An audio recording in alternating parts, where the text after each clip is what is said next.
Marahu Sompa na mike. Mintam kesia na mi bosi. Mimranti bremu mentia futu. Elamina minyo. Mrantiani mabawa mutie me. Akama yesa muda.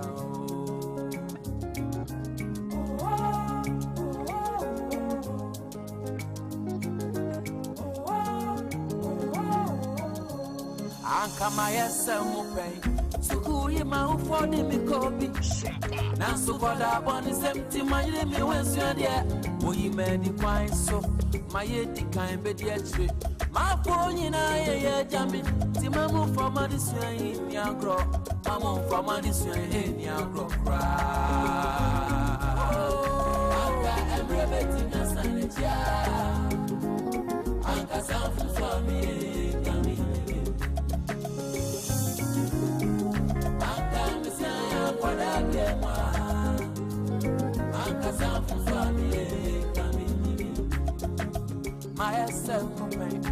Kani awafana mi wabio Disike nyina wamenu Midima hondi nyina sumemba Jama kwansa mufwa na misamemu Nembode abanji mitoi Mafri mi mema ye Masiankwa kwa fire ye Maese mupen Misi suna minum sanripa Bringin sama ni chami foto Ensama matrufye Let me saw the one I miss up. I want to need hobby. As I found out, was your son. Come to say, I know the I can't remember your sanity. I can't remember your sanity. I know me upa. I can't miss out for the game.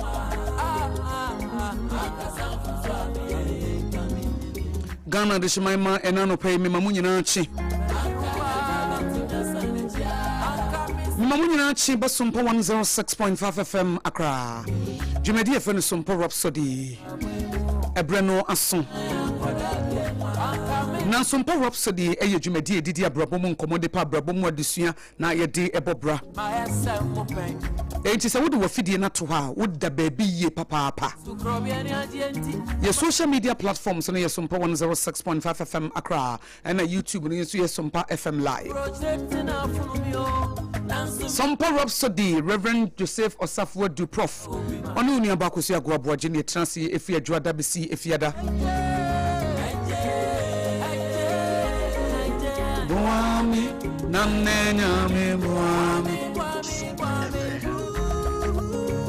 Eje boami namnenya me boa. Na enen komo me bechiche no. Me ne Dr. Nana enima wiafia kenten. First PhD holder in Chi. Ena eba bechiche nkomo. Dr. Nana enima wiafia akenten. Well, your head of department indigenous African languages Unimac. Eni eba bedin komo dia fa ni jeni ho. Oninu obi a wodi kan a okuta PhD in Chi ebi nsi da. Say Chi kasei obi anyam PhD wa bomu doctorate. Enye say ye the doctor ne che no osua na ohunu ye. Oba besia a wo ye wife no san so ye mother. Na wo san so ye broadcaster. Enti ene ne bedin komo na ye nkranhye semade amaw. Ene ye nyina nim say weekend di e ye Mother's Day. Eti wo ye obey obe challenge ye man no. Ebi say wo ye mother, wo ye wife.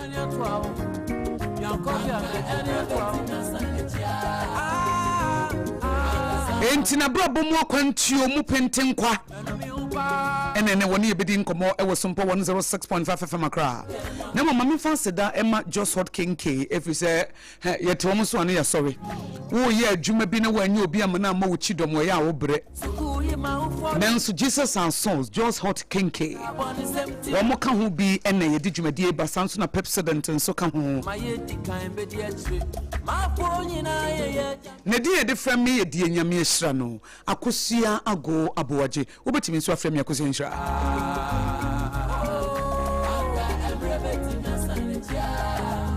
Entimi busa wo sɛ wo pe kenke be customized kenke na wo dia your wedding wo dia your party me kamfo Just Hot Kenke eye dokro ye tu no wholesale eye dokro ye packages akodo e de ma wo enterprises ni ebi as low as 20 Ghana cedis se bia fish ka ho nkruma ka ho shito ka ho meko ka ho beans ka ho se di wusi pe bia ye betimi a package di amount dokro na mu aye 3 Ghana cedis pe dokro no aye 3 Ghana cedis pe na mom no ebi a wo pese wo pese mo de dokro no nko an beba wo pese mo package no mo di gu packaging bag mo di she bibia mu mawa na fish ka ho shito ka ho meko ka ho sadi ka ho dokro ne ka ho a ebi as low as 20 Ghana cedis per pack and is ebi nso 30 Ghana cedis kwa se de wusi pe yes customized wutimi kire ingredients akodo a wo pe ne de ayama wutimi ka so obi a me pese hot kenke no mofa pepper no ano ohye no mofa ginger ne bebre mofa garlic no de wo pe bia the customer is king Mayor marketing was school ya catch me say the customer is king and if be a marketing delight etin ya was Sompa delight now marketing delight and say you go the extra mile we be sheni pa ne boss jingo no mebo 2 amount but oba no abon 4 you find marketing delight it is ana Just Hot Kenke no womu wo Kenke delight Just Hot Kenke delight they go the extra mile for you it would me catch me say me pe ginger no more me pe garlic no more me pe kakadu no more me pe meko no more ombe ne kama the amount omo be customizing the amount and as a open dokro no nko ade aye 3 Ghana cedis pe no obetu na wo de ko etimi se wokeshi bi anya fe na beti pintin kwa wa oda udi na woche da yie obi so ododokro babro besi na wonfa mai Just Hot Kenke me bi na me ye kenke party wo Sompa akra ha ena me se omumra me kenke pieces be 60 ena me se omumfa nu 12 pm abusanfo omude dokro ni du ha 10 am omude dokro du ha 10 am dokro na me se omumfa mra 12 pm no omude du ha 10 am omudi omubre so papa omude ban no so chest no omude agum no ntine hot ade achi na dokro no da so ye hot Just Hot Kenke eti ukura wo ton dokro betimi akotu bi no aton 3 Ghana cedis and also apese ye package ma won ye be package ma se ne wo taste epe no se ne wo scarcity as low as 20 Ghana cedis a fish ne nkruma ne shito ne meko ene bibia ka ho na sadi se de wo sipe ne bi ye be ye de amount eti fre wo mo sesi a e was 025 60688832 025 60688832 na Just Bakery Dome Ghana Commercial Bank echi ho na woni o madi nketa ho number ne 02560688832 bisi anti Akosua number ne ya to bo ase 025 60688832 025 60688832 Just Hot Kenke hot make your kenke experience easier, healthier and more profitable with Just Hot Kenke. Samsung Unilever Pepsodent subo michido manopai na Unilever Pepsodent cavity fighter toothpaste na make am for the amawo menya wo sia browate ye wo siye na wunya Pepsodent cavity fighter ne de twetwe osia kaka de wode ne to nkwanta wapai osia mu atotokro no wode ne to nkwanta wapai edi enti na wutimi tra ma osi tokro bedam weru a odidi ana ne se ne bubugu ne si egu nanum ne se no ebubugu nanum eh wa ma osia sai ama wudidi ana osi bubugu anu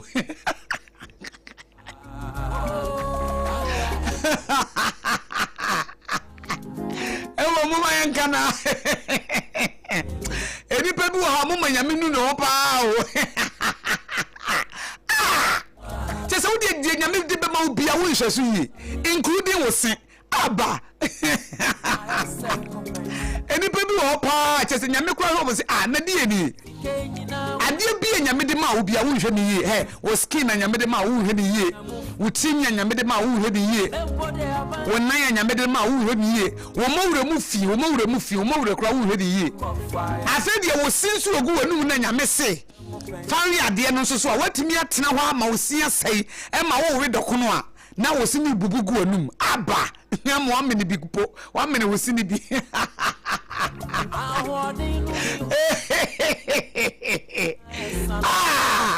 wama wo sikra wonu ne ho se nyame de ne begu wonum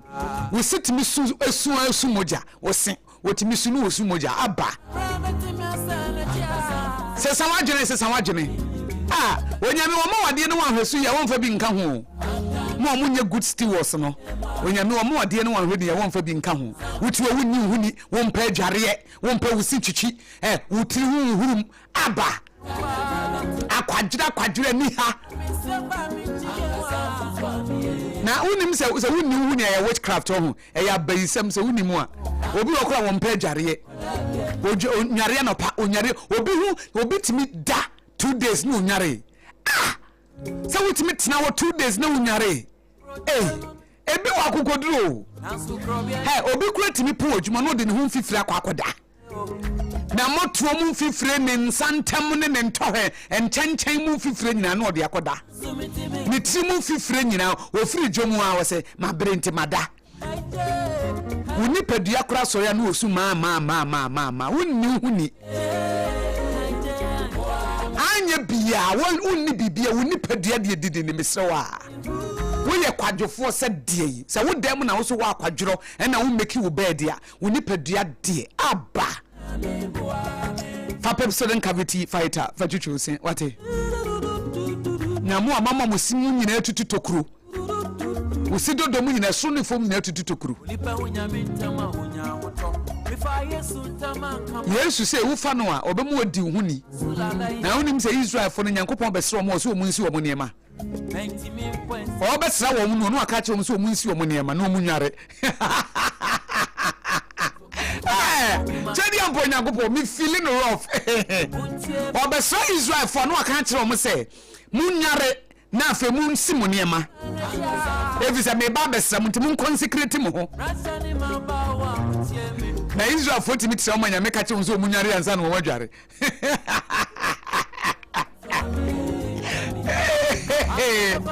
Natali avia kente nyame besa wo mu no se munyare na munsi mu niema wuri se Nyankopon kwa na kire o mu ba bi o munya wo nan na o mu ekon befa so adi nni o se wo mu utufo ma wuya na wo de anua kata so o nyame na di kan ye water closet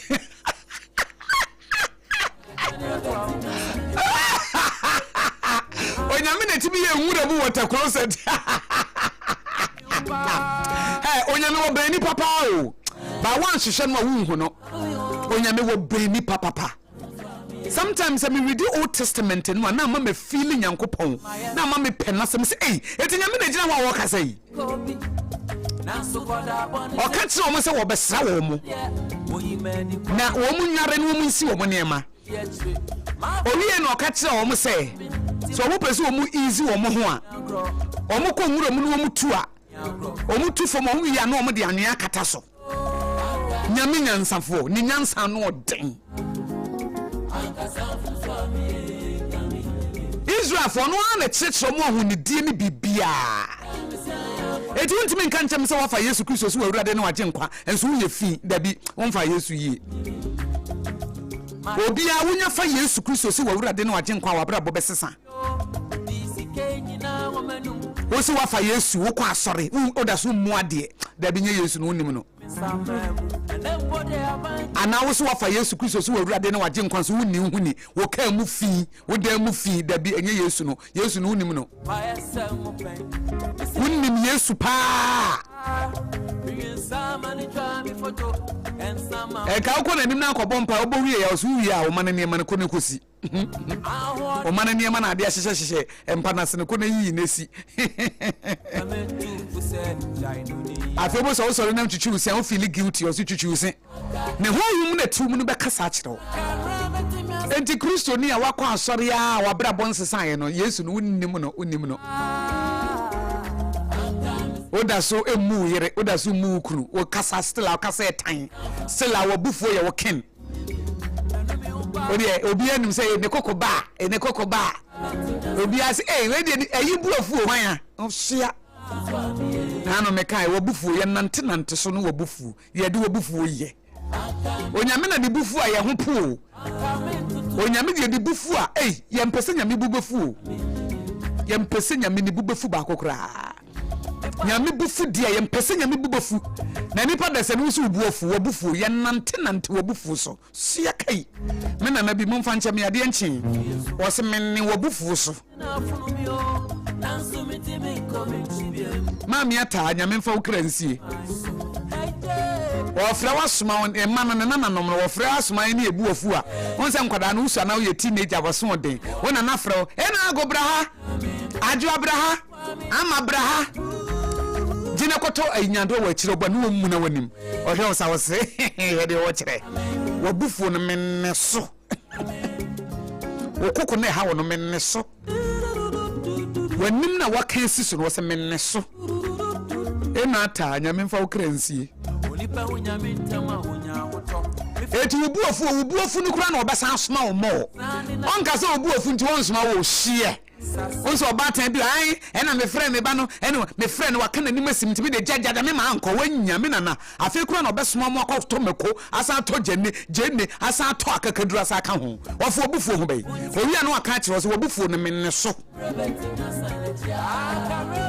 eti ye hu sa de na bufuo na mfa wo ka wani simu a emfa obufuo a emfa onya soma se kodwomu a obekodwomu akodi dwa na waba wafra ama bra kono ko chichi gatanim oya ha kra gatari ubechichi wafa babe ana ubo se na okasa wa chiri onse nkoda ne teenagers ye na nanom fra ya ne kasa wa chiri wense kasa mpesa aso onte no osirigu so wase me se gata no ubechichim ubechichi gatanim yensu anu asan ya benkwan no aka ho wi ya safa fufuo siso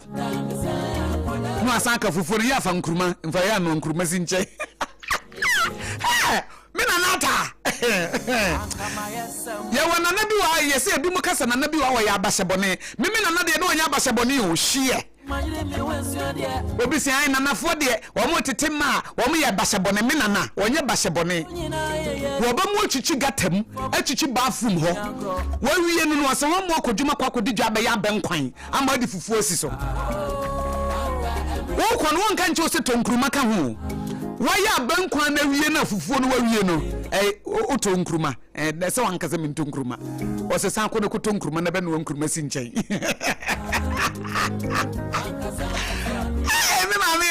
me na nata say o kasa wo muna wanim asa wo muna wanim kra na ase na asa wo jinja no mo eti ya ti ase say ba mi wo nya frɛ wa na ata frɛ wa wo boa de wo bɛyɛ no bɛyɛ enti to adwenim eti abatan no a wo se wo ba wa kana ni masi so eti bi de me nsuma ni bi wo nsuma ni bi wa kana ni masi so kwa na esa wo suma no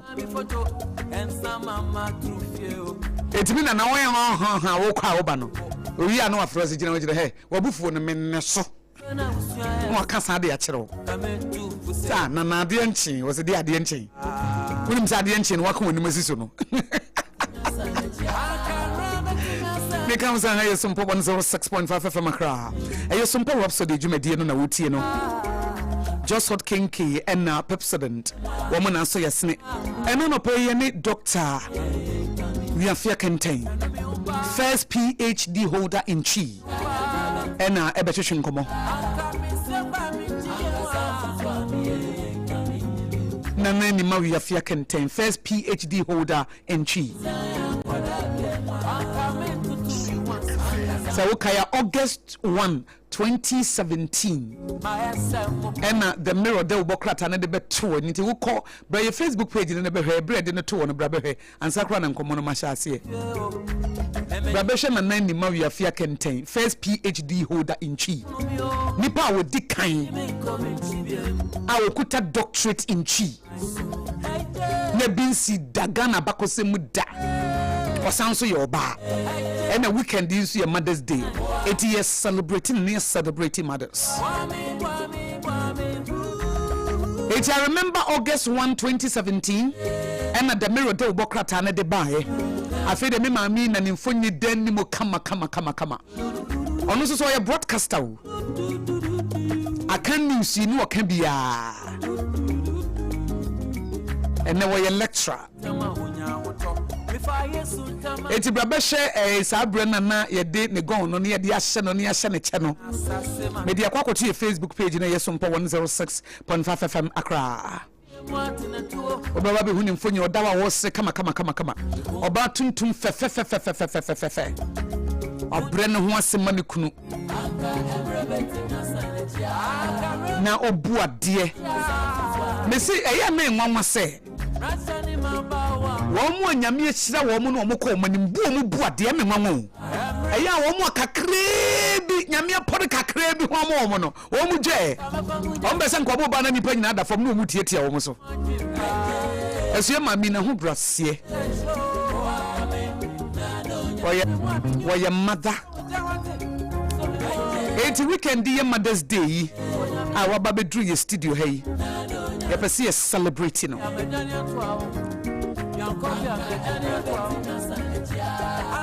If it's a Sompa Rhapsody, the winning say Abrabum dia Abrabum nyansa ene ye de ma wo na motimi do na mo sisi ne sanso hye wo nkran ade bia wo pese wo ye wo se wo ntimi nya ne ye be mo hunu se wo betimi aye ade bia wo chance ye wo se de ko be kana se ma kire wo e wo beji se wo easy enye easy sa wo sanso no ye oba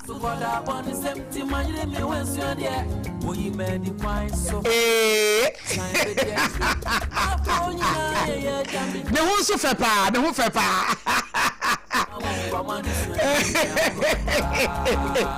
ena men kwa na machina no pa men kwa na metini ache ne de number men kwa anopa de nka wonta nti dog nka anopa de nka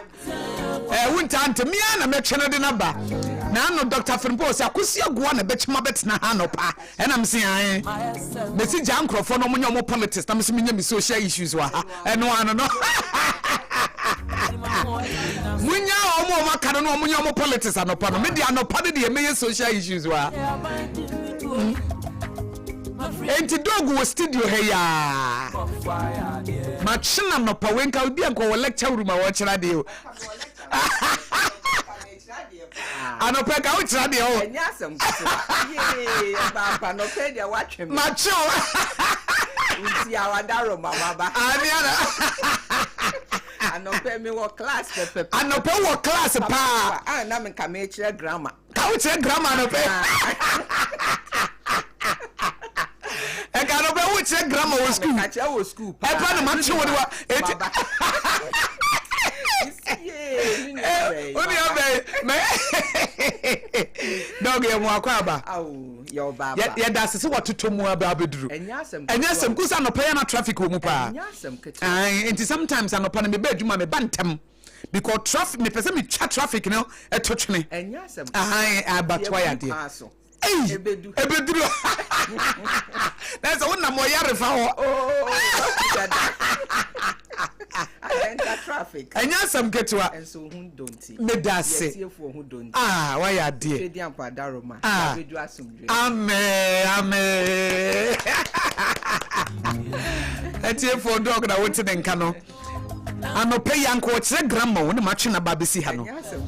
mi yanka sam de na banti bra na betie ne story follow your Facebook page na live Sompa 106.5 FM Accra and YouTube is Sompa FM live and fidie no so Sompa 106.5 FM Accra enti bra na enche ne ye hye nkomotwetwe na se bra na yensi unkran na weekend din so ye Mother's Day Mother's Day we se ye hye ye maame nom na ya hye omunkran eti enso ye be celebrate dog Yewia medo Mother's Day gift be ma. Wow. Ai medo no pe ma ye. Enya asem ketua share. Me ma fan sapa yen kosa. Ai mema kitchen na yehwam.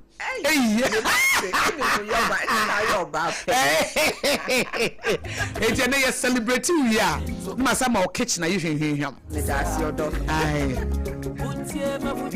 It's a for me come say Jumedi Pepsodent for Asoyasene, a Unilever Pepsodent na fenso, a Sompa Jumedi so a Sompa Rhapsody Jumedi so. Sounds soon just hot kinkin so, or Moboy Chidom, Amanedimum. So Sompa 106.5 FM crop is only a dinkita one. A client service line is 053 188 6216, a 053 188 6216, a 053 188 6216. Now also, what the Abantia for Wedia, a Brenna Kunti, Mesha Sientem na. Doc, me sign emo akwaba. Yo bapa. Na bibia boko de. Utuntum de. Say you very tuntum broni. Me das. Ai, Sompa Accra so ye das se tun safre waso ye mu anopai.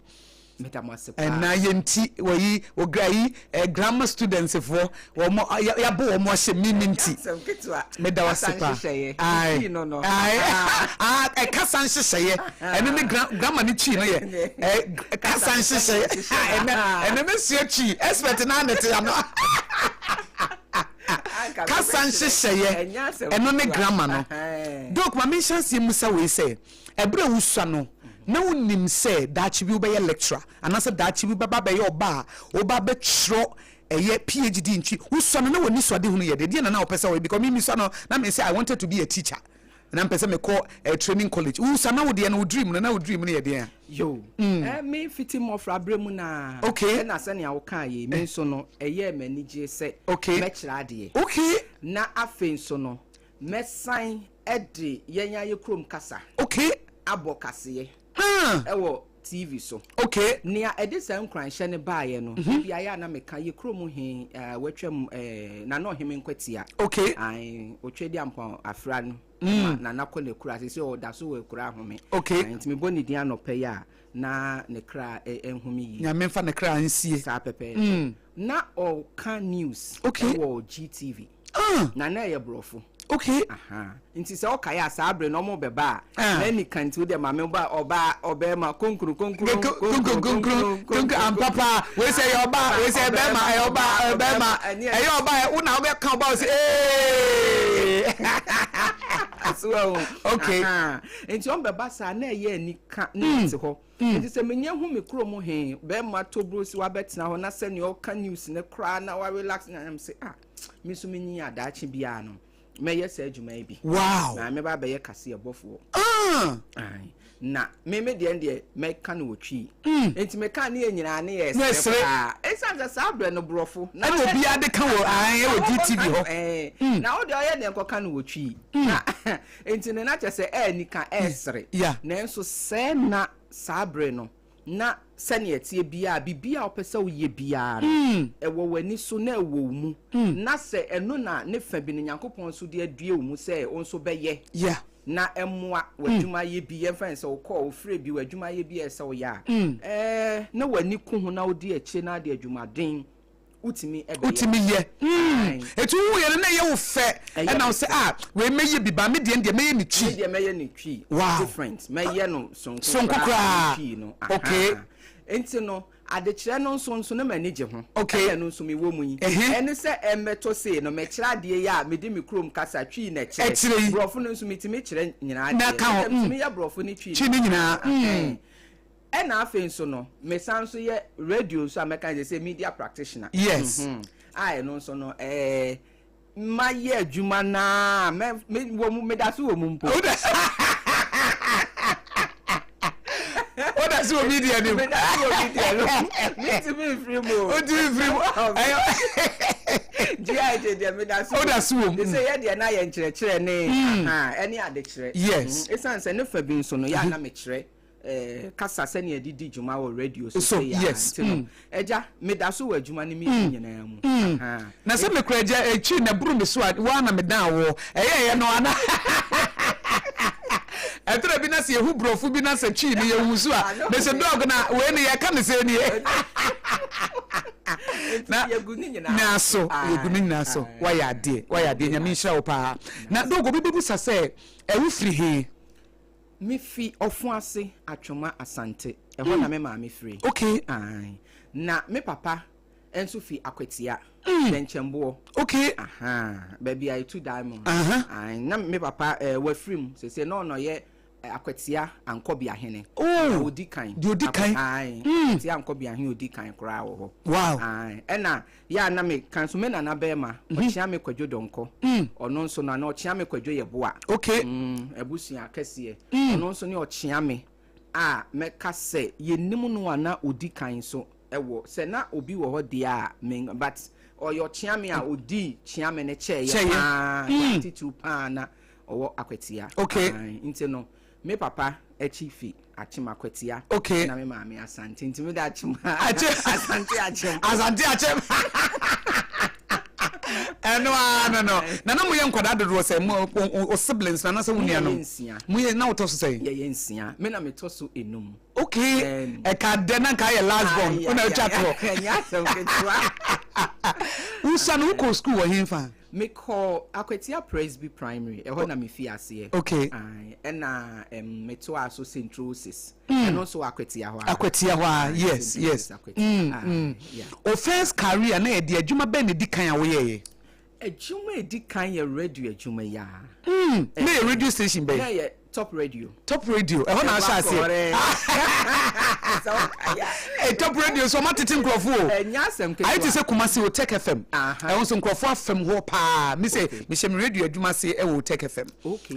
eti akra say top radio die say won na delay mu nyina me boa top radio nkrofo afa ho pa ti ho na wo sha ase entete na nkasa fi ase fi radio universe okay radio 5 okay me kai prof Sayanka na ema esa akwanya no na Alaji we free mo nche na ono ye station manager okay na Professor Jekum na efisem asinti na me ye ne producer okay na dwumadie ba kon so ya asantoa eno nso na me ye producer na comfort zone eno na ye ka about relationship campus yes young eno nso na me radio theater okay eno nso sa na ye read literature books na ye kire mu trans me play analysis theater art international student many gentlemen just say kro wo hifa onu na na jazie na sanko fat theater okay no so no bo old yi na me ye ni producer akra na akra okay akra onu so no bo tete nyum yi anya so ena bolare okay and so space jam ena boabe onu so UK say Friday space jam enti university na yet to ma ye bibia wutimi ye wo obetimi abonyom obetimi akakase obetimi ye bibia nti just a versatile me ye bibia nti ho ne ma ye ntete no efi ase efi ye nti no ye fi honom na me wie na me ko nya top radio na nka me ko peace okay me kana nampedu okay and o si top radio omo ba be fi ase o na senia meme ye tete me universe nso a me sika twi no omo te top radio nti we die na me kai say ya o kire ene na tata okay nti no ne me na mafia antiafia kunadu onso me ma me ba akopa nti no omo nyina nti me be fi ase kwa na nampedu twen me okay no de me call top radio okay top radio na me ka news na me san so ye news editor okay mo fans news editor ntina me ka news wo ho na me san so kira de ade kira no so ye ntina me san so ko kira de o St John's Grammar so kakra St John's Grammar he ene wo ba uche mo me ka mo pa ya okay nti St John's Grammar kra me student Bolare brother ba ko me refi ne dey okay na MP Madina Sosu Zekia lawyer Sosu me student amedi omo fi ase wow St John's Grammar wow omo kra ma me nickname no mo frɛ me Madam Perplex omo frɛ me school for no mo hard say young lady abi fi ase awaba ho me ko school na hwese ne a wa hu o mama so a o so per life dada nya asem kare tu mi di o se brofu no o tu di me Madam Perplex omo na omo nim se ne ase e kire o mara enkwara de ombetu di sesi ya wa nti ade kire ne de from day one nyame bo se be kire pepepe mi sabe he na maboa nkwara na no na me kire o made enika keke woni je ho ankasa ni je ade kire ho me kire ade na ne mani agese ti tu kire no mo ti ase sa na ne wakoma ataw yam nti sa na tie ede ne ba uti me ye wadwen se wo pese wo ye chi akasa na woni je ho no wo pese wo ko school a de do level a obeba benya doctorate we sa idea ne free hin e bae some idea da bia ye bisa me ana je se me akra me dwen ho a won tie ase ene nyina akra me hye da dwen ho me friends e yade a ne mani gye ho okay a edue me mu okay ena me nim so se wo hweb se ne me free a me nana ochia me yeboa me papa so nana no atenim kasa ni mama mre ni amane ene akwati ade obi oni me papa anko bia hene chese amamre ni amane de edue ni mu da bia me ka de aya na me wura ho kaka ne se bra mesua homa mu dia sua ya me graduate wie ye me ne kasa ye osia ya mateo na sese bra na me fa afie de ne bi dodo nka ho me ko ye wentimi ankasa na chese odi free mu nti me ka bia na chese wura ho na so na onyame nim nti me papa na ewo ni mu enim se wo abusua num nti amamre ni amane ne kasa ehu chese no woni je ho asa ye wo de twi na ankasa nti wo hwe na se ukọ ahemfie na me na ba mo ma ba na omu di asem na mpanifo na omu kasa na se ne asem ni bi wo ho a omu besi fa adanda de ebebu awurawura mu se ni kana efe na ye de keke me papa say so omu di asem na omba no bi o se metu me na si asem bizam se na asem no physical asem ba ni etu ye na isi so metu me na isi so yes so ebi o wa o kan kasa koa no na me say nti asemu ade we ya ade a yetimi sua kwa akira ye de bobra ena ye kasa no nso no enye kakawu nimdie bi nyansa bi e wo kasa no asem bi a ye ka bia no mpanifo no omo nwene ne keke e fa brabo mu titu ye me no abebu na ya to agu sta ya brabo mu nyansa nimdie pa ne ene ya to atwene no esan se abebu anasa asem ba kwa be ka akira abofra bi no se ofemu nimdie nyansa na etimesesa na brabo etimesesa na adwene mpo etimesesa ni suban bi etimesesa ni ye bi a o ya ohun se there be we emwa etibe no ma hye da keke no mo bu be eye bibi na sie no mo de yadesua no ma kuchira chekere no e no ma ye be pepepe wa ye kuchira chekere no sa pepepe o ya linguist wo Seminia no musician what I don't na ye de pepepe ye minia no minia no musician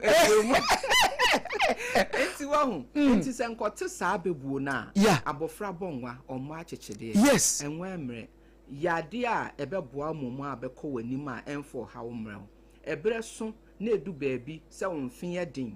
wo sa nim de otimi a oftoa so fa ne ye din na ade kọ wanim so wa hu abofra hu ne nsa hohora oni mpanifo ne didie enti sa abofra ne bibia oye bi odi nyansa sa na tu hu odi ani die ne ebuo esan so onim se ebema na kwanya bi na daache no de akopie baabi a anka enye mere se obenya ne saa se daache panimu bi kura be fa no betete ne beboa na ode ne bekọ akire enso ne ya toto saa ya toto ni na to atwene esusu nyansa po bi wom obi ye bibia anka enye se kasa tintin bebre kura be kasa wo kasa dodo ha adwen na anka ya bebuo ba ko peto wa wakasa wo ba ba mu a bebre ena ye kura no sete ye kasa ne ye ni ye bi okwanka wo ye bibi na bi a wo ma metimi bonani bibi ne just enye kasa no ko nka ne ye bi ne ye yankasa ne ma bi a ye no se nka ye na nka ye de kirempo a ena nka ne sa amamne ne amane ye de kirem kwara na anka sister be boa pa ya e bi ko akwara no kwa wo ka kire no kra obebu sasa amame ade na wo ka asase kire ne sei akwara no bebu sasa asema wo ka ye die asiche be ya wo bu mi o pa kire sei enti na ebemani o wa kire ne mu se wenti na me ka sei basua sa nimdie no na ye ne de kra na da ache kra no odi akwa akọ kire ne yonku bi akọ nanim aha enti no kura ni ye kasa no ese yesum ye me bo ho ban ha yes ye mo language watch foundation okay ye ni abra se ye ba be fi sa adwumadi ye na ase ba be hye mu nkran kana se be kasa no ye nsai no anase be ka ne yie ye beti ni be hu die nti ese ye ka ye nti ese ye ka because be brene hu se oh na me de ko he yankase ye kasa no me de ko he me kwa me tu kwan me de ye dai but ese ye hu de die nti a ese se ye maintain kasa ye manage na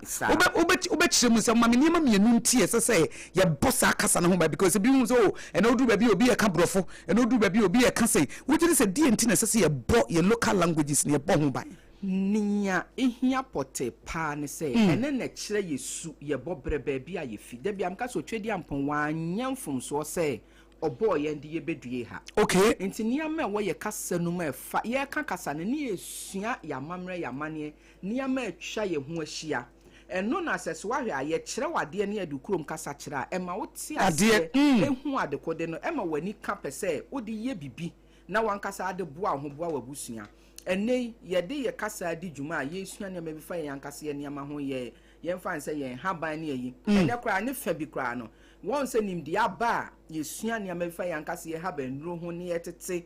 na ye bie nkra bata omu sua ye de boa ye yankasa ya resa no ne fo kra aba e ba beji e ma ye de ko e me ye nya sika afi so ade nso nse ye de fi ye mofra na se a ye yankasa ye niam no ye mofra nani bechi ho o mani beji ye niam no ho ye yankasa niam ye yankasa ya mamre no ye mofra ni sua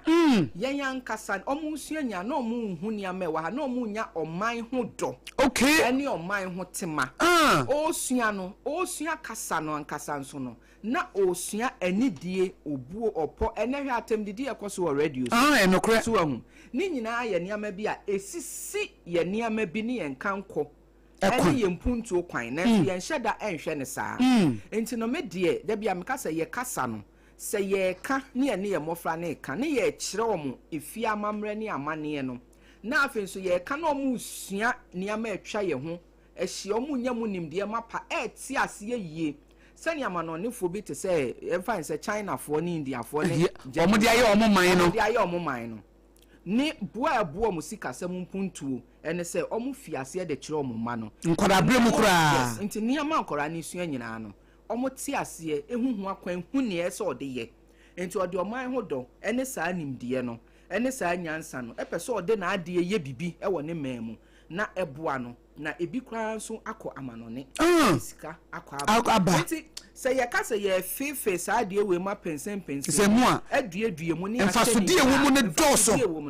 doso eni kwanse ye toto na se kura kan kura ye bebre kesene na so de fa wani to hwe se yetimi ye ne ye ne saa enka beboa ye pa enka bedu baabi no ye yankase ye benya o man ho do se ye yankase ye ne amane ye beye ene ye de adwuma ena akreti adwuma ama yankasa eni ye sikasam ankasa akoye ma ye mabun no omprimpo se obetu kwan kwa baabi adeche omoche ye nyina omunimu mental slavery se na se ye mfa ayi hankofo ne ayi ngumu nsa entwem nkwa mo adeche ne mo adesua no ye dani set theory nti unwie no untimi nhye da mfa anya hwe untimi mfa anya hwe tukwan na fa koye bibi because brofo na wo ka batu ni san odwuma bia na nso nka ye che na wo ti ase do you understand yes na what you say there be entiase na nka yes sania ma bi ne ye kasa na nka ya de kire ne ye humasua na yes sania ma we me fans we educationist when it jingumasua unti say we come with passion wo dia akoma because we nim hia say ye ne ye be boa ye ma no because this na koda na asani da so bi ani ha o ko school kro busa no se me ko school abaye dai ye kiro made yi story bia obisa no ne opeso ya onim ne opeso ye mpo akra bi oni ani da so entu bisa na me hwe se me ye na metu kwan bi a obi adwen se ye wi a ye ntu kwan na ho na etena ha ne aboa because am the chere no kra na ye chere no won tiase onim ko befa so obeye de abo ne bra enti aya tete I said doc ayensem pi I said etere bia bon se oko sector bia wutimu se problem ne so eso by tere etia na ye say well Yenhwe ne betimi aye. Yenhwe de betimi aye. Anase tabia well. We say raise your hands in despair. Me mani na me de menya me de. Na me mo me bra wo me ba bi me nkoye bibia na obi ade na ni ababa besi me so. Abaye ye nti won se bia wajai. Wa reach sa point na na. Edu ba bia wutimi du. Edu ba bia se ne ye bo de ro ya ase e fa ye krom kasa ne ade. Edu ba bia na asa wo ya na wo ya bre. Nenso ba ne de etrenti ya ye nya iche so emo ba mu emo wa ba mu se ba bia wo bia kakra na wo betimi aye no na o ye ne kakra na o de build na man da so tell bia sa wo share problem ne kasia. To be honest with you, obeka say there be we die me kra aja me teti we kra me teti abeba me giri sese mo bie nipa nanim wo mu hu benefit ne wo mu no a advantages ne wo mu no a emfasodie ne wo mu no a ebema nipa bebre ani anche ho because wo beba na me baba ko ye okakasebo edi nkomofa wo ho na me ka say wo yo nipa wudi kan wo ye PhD in chi na utimi say ahye nkran I say I inspire no ahye nkran pa nti was ene am sinti bibia wo ya na wa ye ni yi ene ye fa bibi specialization baby a wugidi senya me fra wo ko ho no na wa bo ho na wa ba be master of your craft and to be anim say ba chi dia Dr. Yafia contend because what said that a building the dear was our side no why ye no ho adwuma was our side no eboa enti say yes, sometimes make a problem no social be educational sector no. Recently me host too Reverend Professor Joseph Osafo de mini na yedwumadi Sompa Rhapsody na wo kan be BFA BEC in sohe no na dwempo no say eni kwanse ye BEC in sohe na me bisa no say die enti no say as a psychologist akwada na dwene ni mu no ni brain no just say be 17 18 na enyini yawie enyini yi it is akwada na 12 years 13 years 14 na wo so nkoye nso ne wureti no a obedwen se wabon ampa enti wontimi nye hwe it is abre ne yemfa kwan foforo so na yemfa nwe wo mo ba sa abre ne wan hwa obeka se wokoye BEC no wunya 6 wunya 7 wunya 6 enti wabon but akora no wontimi mfa sa abre na dwen nyini nye ye no emme wureti na desua it was na just nka be ya BEC ni yencho no ase obi o psychologist or clinical psychologist was study na wa be mu no ono de na dwenche ne se enye emo nkwada no because nkwada bebre wo ho akate wo mu dreams short because obi okra abo se BEC no anya de but SSS en wo ya de pa because akwada ni brain no sabre no young enyini nwie na obi amadwini enyini nwie ye de wo ye de ebebu makonta based on adwene ne baby a level na edru no it when was ye din koda na ye nkoda na bro because no mu tru so we me nkoda nketinketi mi si we wokocho BEC no we so ahopopo obehwe no wanya baby e ha me ne se wanya ade na obeka so onya ade so na ntisa so mo kan no na bebu na bam na bebu na bam kra say ye mu bi say bra ye sia twa bitimi bisa na wo de ko he wo de ye den ni enim sa ne ye to asusu a ye ko ye mpa no na enen ya ne nyame e dia ba bedru obi bebu sa wo de ye den can you imagine ne ye sere ye kra ye ba ye se fofo ne na e ba yes na uze na ye de ye ni je ho e ye ba ye gosua dodo kabia ene yi ba ko kabia enum njeje dodo mbete dodo mremem say ye nim say adwuma bi be bakra ti say radio adwuma bi be ba yeah kasa ne kra wo ka no senia esa o ka kasa na articulation o voice variation o fi ase kra senia esa o bie wano ne one e ka no etimi che attention e ma watiefo adwene timi ba so mo betie wu asem no o ka say na mood asema ye ni gia ye ka ye na ma no so ani age edu areho sam so asene ye de se wo de wo neto fa eko baby o so ese wo sia na edu areho ese wo kwa areho mu yes mood ni nya ase na voice and speech ni ya de ase na ye kire pa enu se me kire enu so ya de a me kire o kire enti se na we nyina ya de ehia enti ye sua dodom bete dodom den upper register local register o ka baby ese wo peja wo ne no baby ese one ne kofo yes na we no kra ye de e de kra ye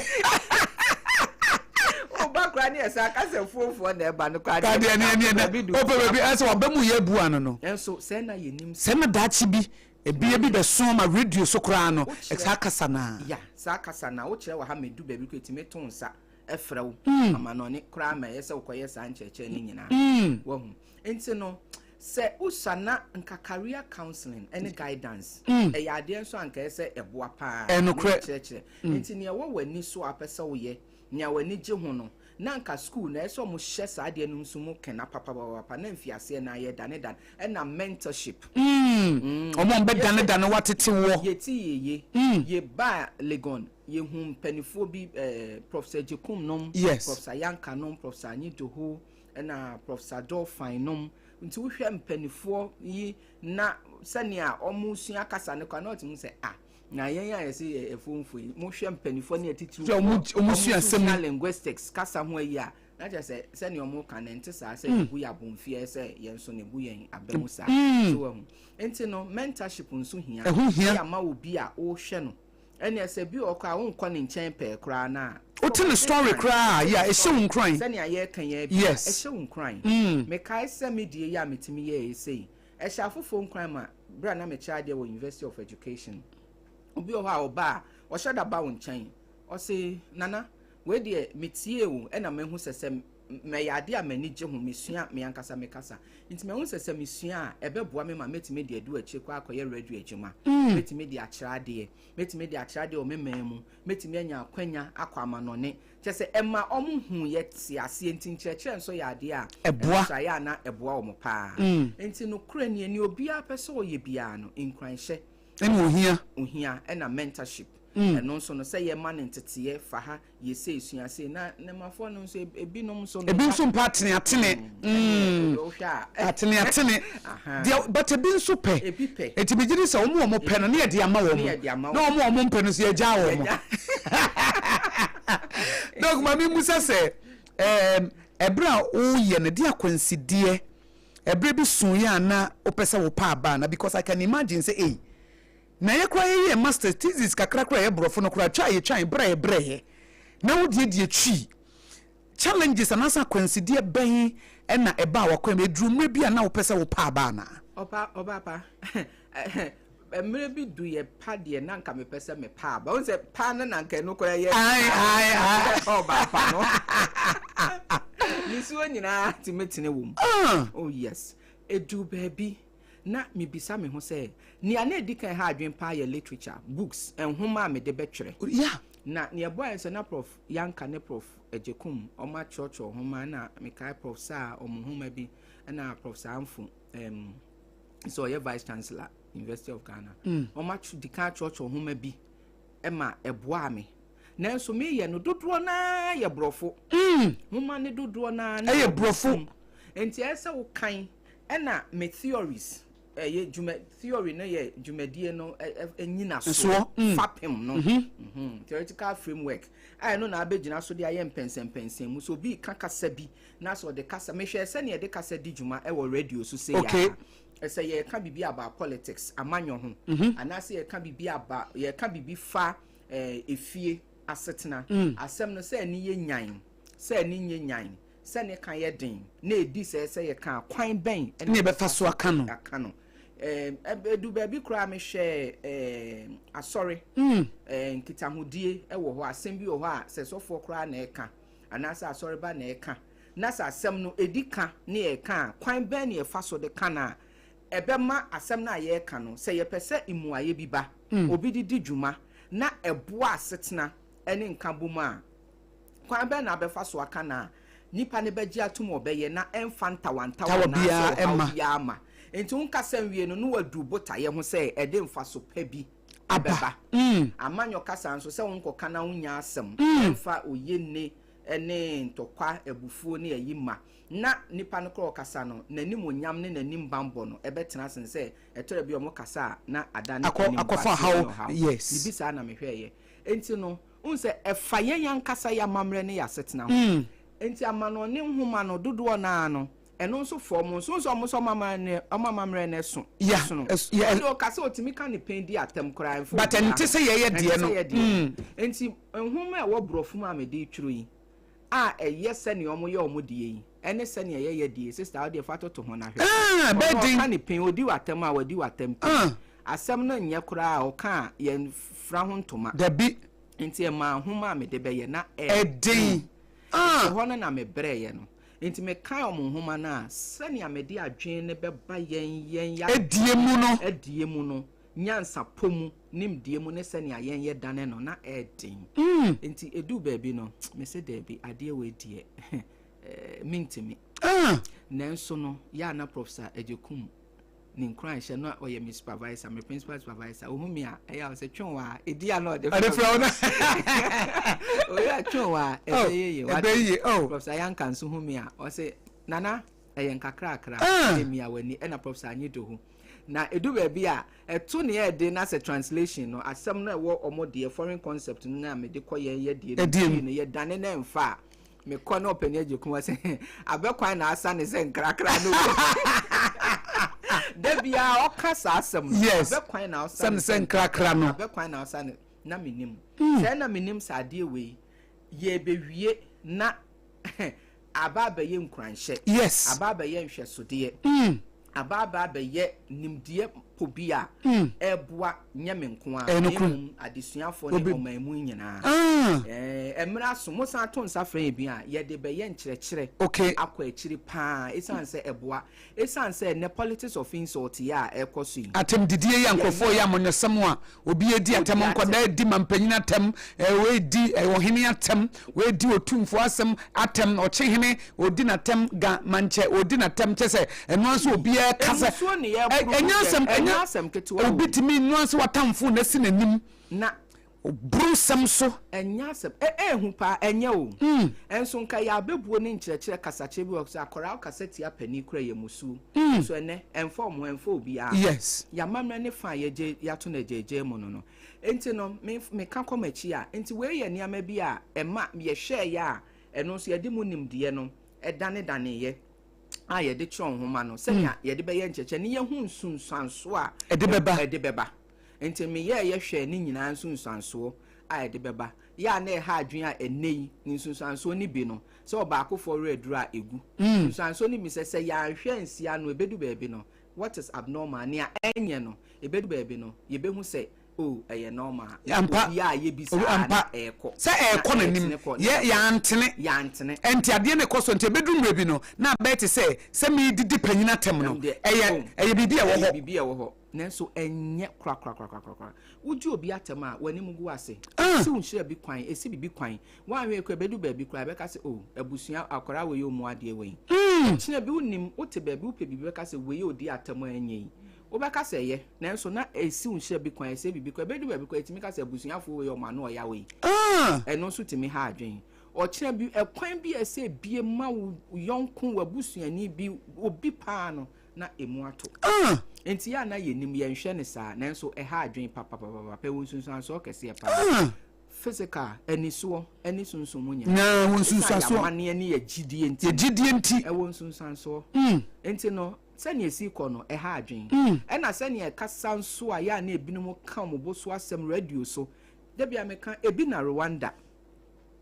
kill them like cockroaches wo mo senta fra obi te radio so o ka keke ɛna man ɛboye minim se what oh yes se ni ayifo no etu sini hutsifo no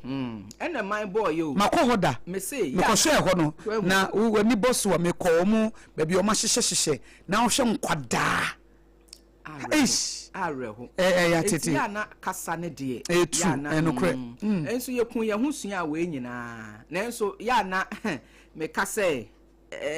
omen ni ama bi o ha ya na ye didi agoro kakra enso ye nhwe ni ye ni ama bi o ha ye yan kase ye ni ama bi ye kasa ya mamre ya mane edisika bre ye pa o amanonefo o mo ba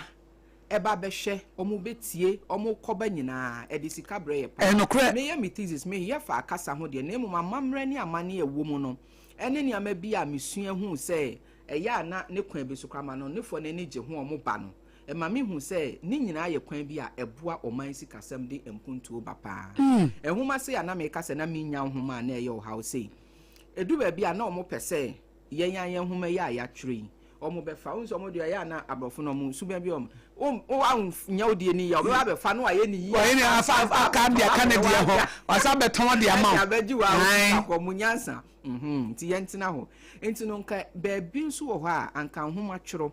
eya ade a ka beboa ye mu bia ye ya famu de nanso nka homa tworo esan se adwuma we num ya na ye wo nipa bi pote a obi a ne na kyede ne o ya ade wo ho aha ntinka ehoma ye ene ehoma twere ne ade ne se nka omo bo modern ya ade ne ka ye so masin mu na enkrabata no hwe adesua enkrabata no hwe na ye boa o maban de sika eboa no mo twere boa eno so ye fa bi so eboa ye sika ebeboa ye sika sempa because we share recently omo free black Americans omo begu ha ya dodo na ko sukasel ebi mu ko Cape Coast miamia bebre ekohwe Kwame Nkrumah ho omo be hwe chese omo ti ya mamani ya man na ye omo fe omo ba ebi mu kra edi ho adanse stars ahodo actress ne actors yi omo ba ko me kwa me ko Cape Coast omo kana se na ni aja went to Ghana na omo kan comes enti utim says how tourism side and so redwumadi no edisika bebre pa ba yenso so na sa mamre ne ade ne ya tugu ayemui yemfanya hwea ye de aye atemdidie ewo radio so a atene nso kwa na ekofom but atene nso kofom na chese se de wo kan bedroom rebi no enema bia na nka ehu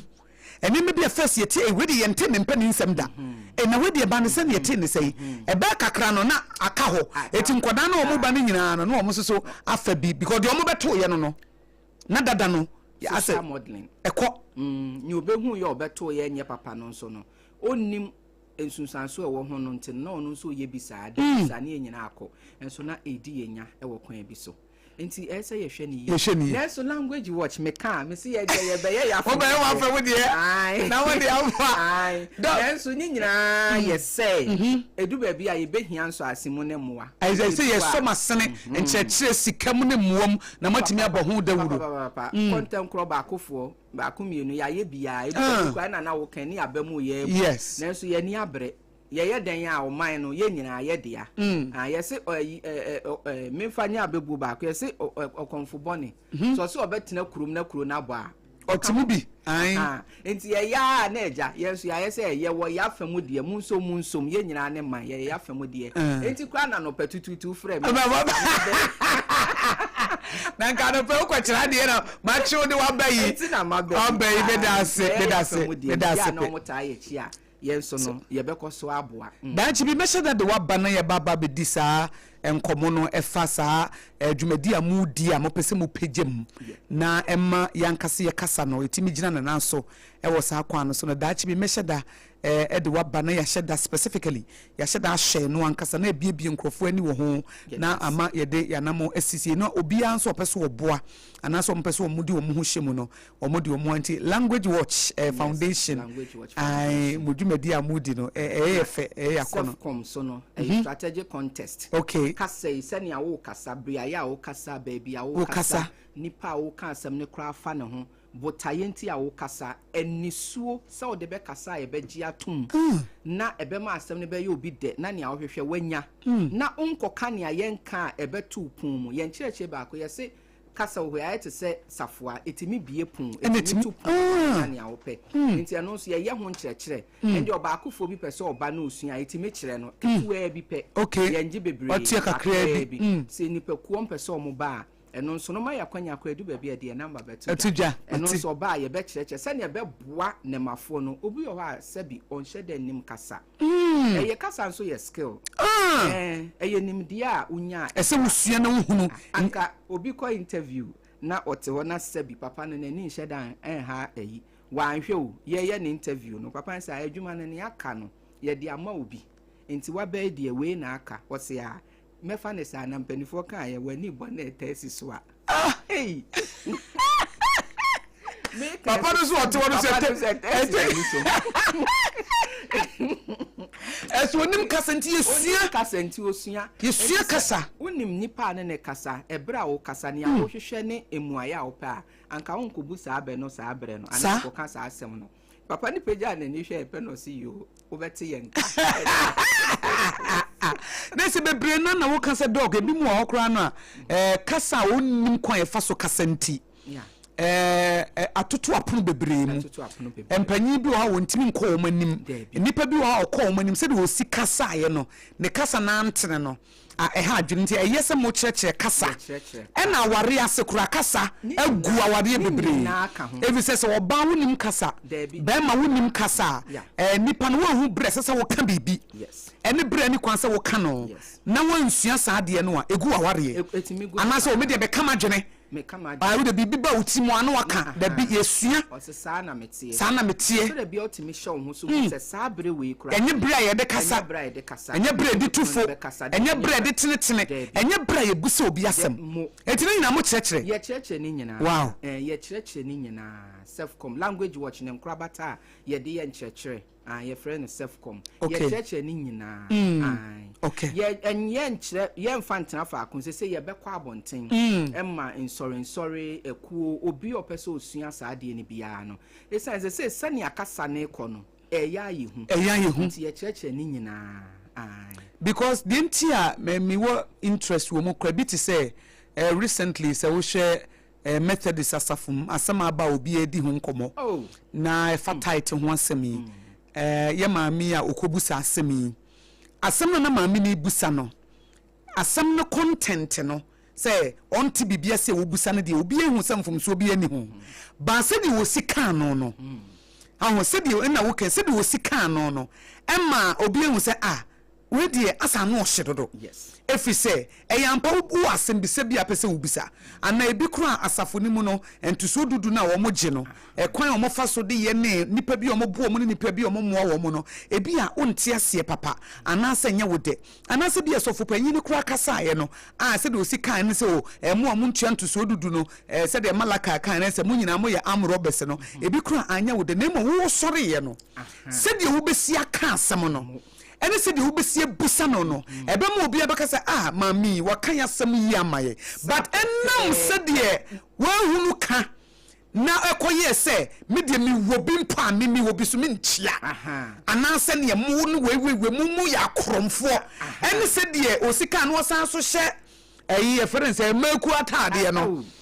Susan Wesley atade esa hye no e man kofo ka se mami wo mu ade eno ne ka sa eti kasa yesia na the kinetics and the prosodics ni ka ho eni suo ne crowd de be ka no eni animuye ne se ne awo ye ho ade be ka se nya de enkyirase bi e de ka asem no ho ni nya ya ade ese wo hwe ba bia wo gina wo ka ade kora hyew ana se ne awa ye ho kora wo ka ni nipa ne kasa nyina no ade ese wo hwe wan hwe ya o ka asem anka wa asem ye da obi ata wachi pa nanso no behwe no na wo mum akoye nipa bone so mo munim kasa pa no omo de gi ade me na me ka kire omo munim kasa omo de bu se ye de nkwampaje me na me ka kire omo de gi ade da o de na no be fa ho sesi a enti kasa nyina ye skills skill yesua enti se nipa no wo saa nimde na ansa na wabie na no e de aka unese won kasa bum ena odwene ansa na wakasa ti se ankofo no ko kasa na utie ne kasa na otimu se oyi to ho a odwene asem no ho ansa na aka ti se nyansa po bi wom awu ya no mo wo fie nyansa nso ntetiye bi brofo no ka brofo no yitu a otimu se asem no ho te twi no na ne krom kasa no ka oyitu otimu se nyansa wo masem no ho te eno na ese ye de fi ye nkora na ase nti adwumadi ese ye pese schools nyina akwa ye te clubs ya no mo sua sa kasa no speaking club ye bete ye hia nso asene mu no kra mo de mu hia bi pa said the schools awodo ewo bi a reading clubs no sounds na speaking clubs nso ye hia bi because you were reading clubs wo enti speaking kasa because kasa timi bie puno ma yen kire ni bi no kasa speaking club kasa de kasa kam yen hwe ye kasa na kasa bi nso timi tupunum kasa timi tupunum efi se wo hunu kasa timi kum kasa timi je nkwa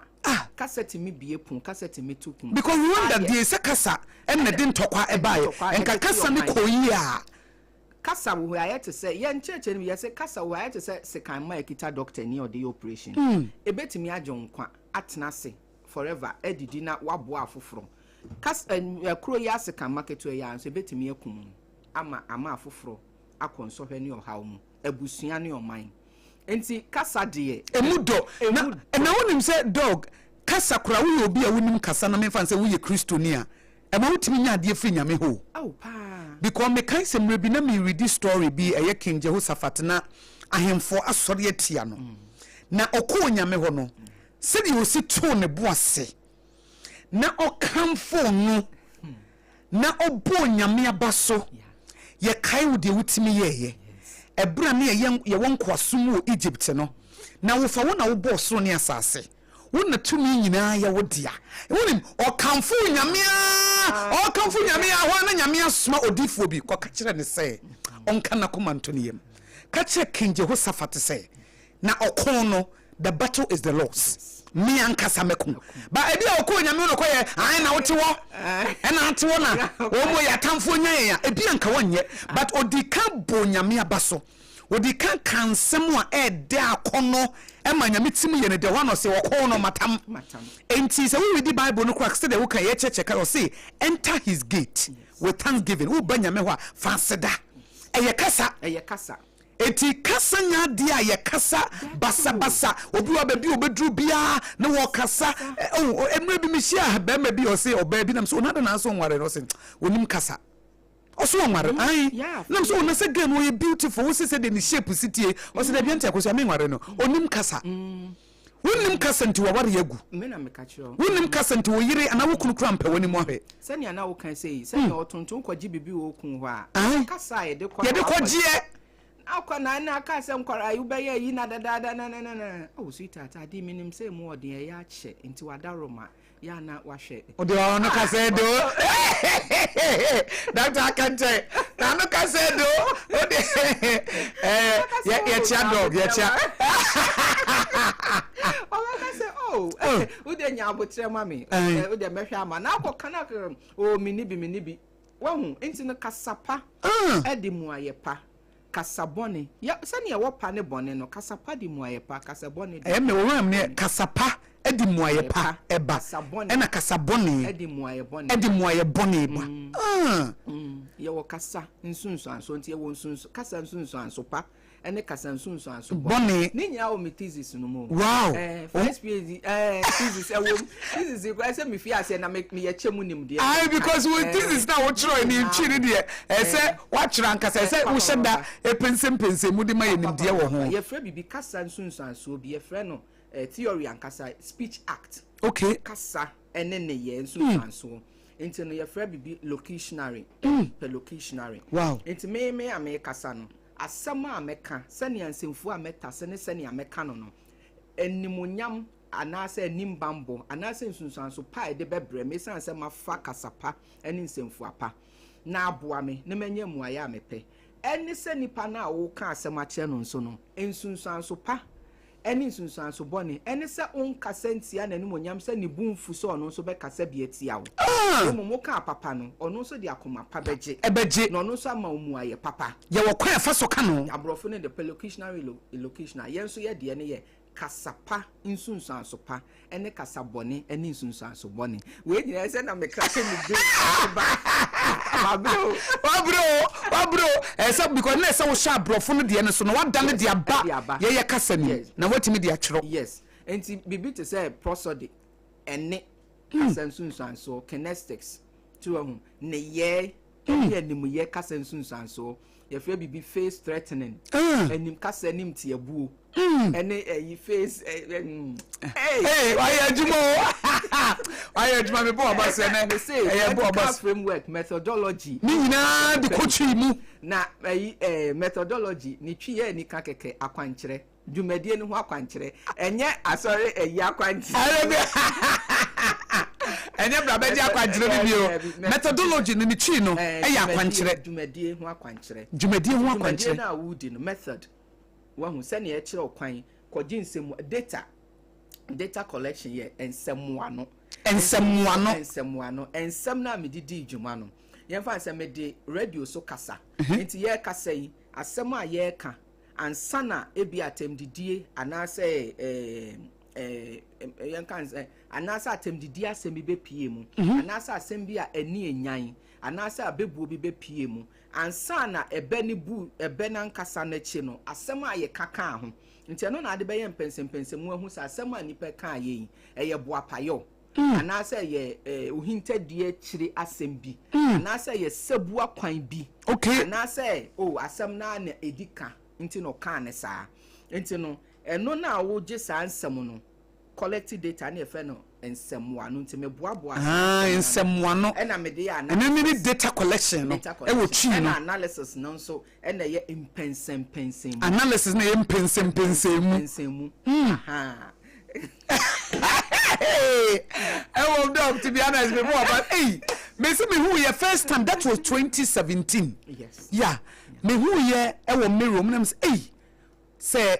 first PhD in chi na say maame no ni PhD na ni doctorate no o point say wo true ni chi ana e no panyina je kum say o true ni chi sa pepepe enam say na wo konya literature wo he wo konya ngoma no wo he because obi anya bi da ono no obi a wodi kan nti enna na wo bie ni hu sa etu fa abrofo no de no na wadane no na de abachi this translation e kura obi ye ni PhD in translation me nim some catch order me we me break it down po yeah 3 years enya some ke eye juma kese enya juma ketwa me say we nya fan say we fan say yi to na me de me sakotu mu udu me mpo udu me sakotu but why ya there because we chance ye no wie nyame boa enye nyame pe yeah nyame pe na nkora no so sasa abre na enafom edu ba bia na mete adwuma no na mani nyina ni so yeah me die na makofai brofo na me nkombe me kwai ka because we tro brofo anka akọ ususu me tro me doctorate in chi sister se me de ba ye se tie ni omo ka so se kutu bam ka do this is about to wa se kutu me kwa me timi mpo nkan mpo enya asem keke why ya die we ye so temu enti no sane e da ho na ese me fi ase na ye che ho nimde ye no correct because we ye adwuma pa adwuma nka beboa wo man yankasa se me kan kasa amanyofo kasa se bia wo ka asem bi fiti o mampani so yeah ekọ amanyofo mrahye bedwafo ekọ omo ya amanyo social commentators radio ye radio TV adwuma yi omo frɛ ni nyina meje nsemwa no sania omo kasa ti baabi okra o mampani be kasa anka me kaisa ba ko bi wom mampani ba ko bi ogina biaye bi asem bi ananka ese so ka wo sa biaye ho sa ankofo we say ye say kura na ye den ya say ye radio so lusunti matiase na enso sen kasa nimde ne kasa ho nimde na nanka ye di wanya enanka bia biaye ebre na amanyo kasa mpo ye pese ye ka ankasa biaye ho no ye nkasa asem no ho ampa esan se bema nipa wo ho no ye hwehwe se amanyo ye persuasion ye penipa ye nto aba ma ye enti baabi abegyina bia enye me stronghold kra me hia nipa se ye beto aba wo e de ama wo nti wo be hwe wa no kasa yie wa no kasa se on kasa wie no mpem asem kra na kasa de no be ba bepem asem kasa hwam ti o ba bepem asem no ato aba ama me esan se nipa bi wo ho a wo ye drain stand supporter na so kasa bi ti Mrs. Sanoma say wo floating voters wo ho ya no nto abakro bi koto a onsi ne kwan enam se de wusi kasa ye ne nti na won town won so so wo kasa mani patimi town yes enti no na kasa na ahmanyofo nyina hia ba bi nso omampani ukita tumi enti kasa ankofo we ha adwen he omo ya mo nkofa we ni enso yemfa nhia wo ma wa hwe ya sabi obi adwen mu ye ha ampa enti no omampani aka de wa hwe ya obetie onye no obekwa koye enti juma we nyina mehwe fa ho nyina na omampani koka na eto da bi kwa no a ye ka news mpo a na so omampani anasa manyoni bi kasa sania wo bo obi din sania kro bi kra be bo omudin ema etimi boa ema unya adofo a mo beto aba wo ho na on bepe wasem me kai se linguistics ne fan bi a me kan ya bribi omampani ekọ baabi a na ese okasa wo ho na ohene owo ho no no na ne din no ese ye kire no senia ye bodin no nyenya afa linguistics no ya na yesua alphabet no a ye de kasa ne nyina ne enidie ya na me kan enti no enu se nka ese ye kire omampani se din no se na ye bo no metimi aka na natro mo eye dua ya nkwanta hene die na make say na natrom a odi kan ne eche ne say nipa na ese onya linguistics ya ye kasa ya ye didi agwa ye fa no yi ehun enhweso na me nti onim anenye die fa ye kasa yi ho ena onim amamre a omampani nkoye saa yi omane nkoka nkoye saa mfomso no aha esan say otrom ya aboa ni huhu opopon a say obomofo kum na ese odware sasedru okay enti kura yen ya mamre mu ye wa beguo bi say ubekum otrom no adware sasedru die ja na mane nko ya enti nipa ne nim na mamre a ultra speech no nim say there bi ne otrom de na oyo he a ni huhu a na ne kan sen ne mra ne no ehu a ono kura ye ka oje no ayi ena so linguistics alphabet ya make ho asem nso a nim say trom ne ye te o o enti no ya na ye di uwu ni gina ho no no enti ya cho no te u kura na sabi enye sabi ade kire enti ma me kan so kudu anti me enye tru mu okay ne mo ma ye trom yes oye ohin din kura na ohin ni din na san ye ne mra ni nti no na che se be ye otrom ohin ani hu nti nipa no ayemfom so kwa no atwero sabi trum mpa ye mo ne saa nti no ye behwe saa nyemi nya na nka yesua speech we nyina yesua hu na ye betene omampani ansa na wako ansa na ye mane nko yemfom so nko bo ohin mu adin se na na trum the first na na trom a odi kan edin tumi wum anko bi mfa amonyum se senia obo mi di na ye mi de o darling na manane enti no chase ye bo ni pedi Akosua me bai oba pa Akosua dok wa bo mi di ano pe mani ache enti no sa na yesua ne ama we nyina na odi ka onim de ho as a communicator speech person enti no o twiro a na o kire obi a utimi kire ne ye moka emeboa since yen shedan hwe saa niama we ya yetutu na jeje mu na akoye ohawo nti wa hwe yo mampani amanyoni opani bi okasa wo bedwam yen yankasa mpo ye kasa ne ehu saa niama we nyina we ya niama etimi de ohawo eba nti ye kasa ne de ene amamra ne de sister ehia pa ense se yetutu na de je no kwapa so obi ena medi amai senia bribia no ye de bedi dwuma a ebeboa ye din sunsun so papa beba sense ebebu na bomfia so kasa de yesua akohe amamre de ye de ni aka ne saa tra esomfa so pi na say ya yebo ni din sabi na tum ayi sei ejidi se enye ne de ya ochina bi amanyoni anabibi kwa mo ba be gina badwa mu bo medi because na trom na be kasa na trumu a ende ye nso wogu na ni mas yes I mean kanche me manfo ne ento aba there bi sania omo ba ekro mo bo mi din ne kwa na ye me de keke mo nkomo nyentem kwoto aba ma wo so wahu enti na kasa no enye afie mu nko a si ye hwe ne ye ka ne yie ne ye didi dwuma radio so tv so a ni nyina eye kwan a eboa yen ene badwam so si ade ehu ba ko pa ne badwam kasa esan se tofom te se Nkosua abo ne sesa ye den se ye kasa nipa o mu tie yen samfum so bi ba emu ahe ena abesa nye o makofro mo sa asema mekan ma no afum mo ni awate no wo de ko enti ya kura ye kire kasa ho ade du ba bi a sister ye kan na ehuma yen efisa mo nim se mo ya ahwe ye ahwe sanse ni sunsun anso na no ode enti na du ba bi asa wo kan untimi nkan so na edika ade akukuduru no se wo kire ade enti because unim se ade na wo kan no obi bebre na efa nipa nso dodo na esua ade fi radio so aya na omuhu se eno na eye emudo a eye no kran so tele bi nso na ye mfom so enti ye kan na ese ye hwe ne yie na ye kire ne yie na ye kan ne yie midase atifo mene mi ankasa menua ba ye maame Dr. Enima Wiafia Kenten na twetwe nkomo no na enche ye be matifo abem na mabusa 1 or 2 questions na ansana no na sense misa kakra ansana no dok mami musa onyame ya domo a weekend ye Mother's Day tie se ye be celebrate you kama na ha beja o kan fe na ya ma happy Mother's Day any ade se obaby tie na owani soade hunu bi na nne na bamu abua is say na wo kan wo ye no na ena fom na edin edru mre bi kra obusa ho se die ntina me kra me ha me ho sa enna sa temptation na sa san so hwe ne wo pa se wo ye bibi na se ekire especially ohaw akwansidie bebre etaba wakwan mu a wa beka se mabre na afi wo jim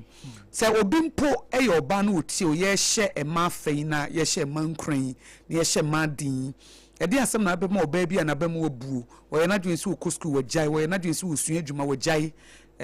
aware no akwansidie kakra ba ye wajai wa pene ba bi afa enkwada na tete no wajai wo life ama wo mabre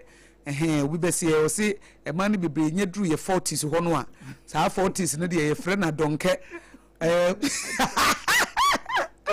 o see 40s no de e be wu mabre e de mba bia o see 40s wo kono pesa min kumnya wo mu pa wa ti bi say 20s no sacrifice ya 30 be nya du 40s na ade na me kura ai ma me nyine ma nigye ho so baby tiewa ye shema fen e dey asam na obeka kire ne de akenya no ebra abamubuo abam yo ni nyina ne se wankasa no ubesi nketa ka kire ho se edin nenso no me de ya na ne amekan se etrente ya ye nyai chese e na afin so no obi hwe wo enchese kun ho de nenso no woye nkranhye e ma afoforo entina ma wabemu mu na ofoforo no so abemu mu ebia na ne awon so ne a Yakopon de obae se obeye na ahye obi nkran ni enti se unwie erade adwuma no na ma obi abemu bu na ese erade adwuma ebe ha adwen enokre enti ne basa na ese umia wo ho na ukun ho nemu made ese wo se erade ne se oma wa ahoden na omuwa wo ade na nkasa nya obuafo esan se edu bibia wo sori kra nsori upeja mpeja utimu se ubehye ohun kran de den so no sister na wato ba ha be se gise nyame bam enti no oba bia oye bibia hwe se titiru so ne ma esan se o ma na ehwe wo akora bia obisa na teacher ni ayo ta kan se ne obisa ne first inspiration a o se ne parent enokre ena ma no so no se yire ye ho a eta hye emaiwa no so nkran so ba ne titiri ya ena ya na o hye ne papa de enso ne maame pa no o hye mo enti no mesre se awofo no yanyene ye ho ne mu memma no yenfa nyame empaibo na yensre rade ahoden na yensre rade akomaden ene adwenimoden esa zeta bi otimi mi ahokwa na wa adwenimo no emfa na aye minkansa aye kesne ne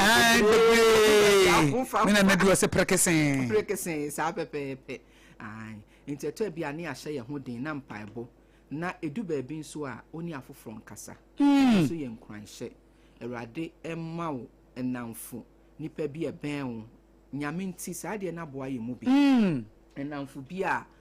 omutimi to omho si wota wachi eden a omo hye nkran eno nso da bi ameka ye mate ye classmate ne ye namfo nom eye nipa bi a ye hye ye ho nkran na me bi amka se platform bi kra ye wo ekwafo ho platform for bi na dia ye poso ye ma kwa jin nkran hye ye mate ba ku bi o so kwame mula mo kwa no ma kwa jin nkran hye ene okoka na ene oba besoso ene ye dinsem hu na eto bia o di distress na enkakra akra edu ba bi nso a ehia so be distress edu ba bi nso a na wankasa nso no edu ba bi a wankasa nso no ese utimi nyamrema wo ho o rest se ba se wo betu wo pon mu krapo anase okotena ba bi din kakrampo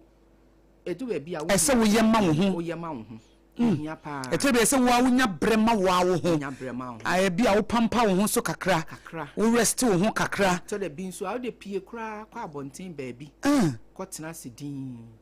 na asori nso ehia pa asori program odo ho hyem ne mpaibo enokre wanya ne saa sister obembebu obetoba ha because ade bia wo de besi wani so sa wo pese wo ye biara adana me ka kire obi se unya chance ye na de sese wo hwe animu eye akwansidie be na eba Wunya de vision bi ayo wunya de emiswade hunu bi si wani so se ebi a o me pese da bia me sori bompaye me pese me to asase me pese me sifie me pese me go school the moment I will be take a decision the first thing me friend warfare the first thing warfare akwansidie it is a one calculate and one shemu na you say oh bia me kan say me pese me ye na bibia be ye bokoboko da bi e to bi kra nipa kra wo pe wo masem no awani agi wo mo ho no sa nkrofo no kra na ebi mu kra bebu abam omo ananka wo hwe animu se nka ombeka nkranhye sem bia kyerɛw eto bi kra obi a wo pe na sem ono na obetwe wasan kra eno kra na eya pa wo hwe se obeta wa kyerɛ nkran ono kra no wan hwe obeta oh yes eno na ya pa eno so no wan hwe ya wontimi no sa efise omo ben wo na wo pe wo masem no ebetimi aye wukunu ebetimi aye wo yere ebetimi aye wo adwumayefo ebetimi aye wo maame ebetimi aye wo papa ebetimi aye wo nua wo namfonom enti se wo de bibi si wani so a me kan se me ye we and the moment aka se obey ade na ode ho hawo no bra bo bi abonyuma bata eye no krepa abebu ye se ye yere ye hu eye no krepa na ye de hyehyɛ ye hu nkran enam se sanse eye ade wo ho nti na ye nananom se emme ye abrabom osuehu no abrabom osuehu no asetena munyim de ni nyansa na ma ye nana fam kwan yo mo fa so ebo obra ebu man ene niam omuhu yesua na ya na omanwene no se ebe na omode ankasa de bo omobra de to oma nchirima no enti no da bia ya na me enti na me hye hu kwan se yesu edu ba bia to ne de no na ekofa mu nsem ne de ahye ye hu enti se ne aye kan ufi ase peso ye bibi na akomu ha ne ade bia meto ha me se a eja sa na tie for se brebu bia no no kre na eja wo de ahye hu kran na wo yere wo hu na wa san ka cho se a eja ofu duapa ye pian nti bonyuma bata ho de na so ye duapa ofuru nti na eja wo yere wo hu a ubetimi akwa kodu because do unse uwie yeyi a ufa kwansidiem okunmu abamubuo atete mo eniema bebresu ene ade but uwie ye no ampa ubekọ depression mu kakra ubekọ ohaw mu kakra but uwie na nesa wo hye wachi yes na wo hye ne watimi aya yes ubu se ama wo mu ayedu yes ama uso timi se misumi ba wiase no maye bibi aye nkranhye ufu o mo babeka se doc ni aye na nkran ne ensu ya besua bi na me kira de wa ha ene menya kwan kwa ama no ne me kira twi wo ho ene menya kwan ko ha na utimu se wani age wo no wani age obi timi ka se me kofa buka me kan ye abebuo ni we ya mesua awom ama se mesua sane esi kasa obadwam we ka asem a we me nka first na me kasa by heart ni ade utimu se na o se aso aba impact why no waye bibi ma obi nso anya nimde asua ade wo ma aboa na brabo enti won so no aye inhira ama enti no dog enkomo na ede mebre na aso yemi no komodi enkomo na ede na so mebre na aso de me de be so de wo kan no so se wo ho na wo de bibia si woni so a wo ye na ekon ba wo ne akwansidi e ba etre bi a wo ahye wo hu nkran woni nipa bi be kasa eye wo betu na mo bi wo be pie etre bi so a wo akasa kire wo hu na hye wo hu nkran me ya kra manya steady leave man campo me pre steady leave amen nya enti na me ba 2 months ena me fi nkran ekọ adwuma ko besi ase drive 3 hours ekọ kyerade we bi ekọ me ba na me na ase nyina atatai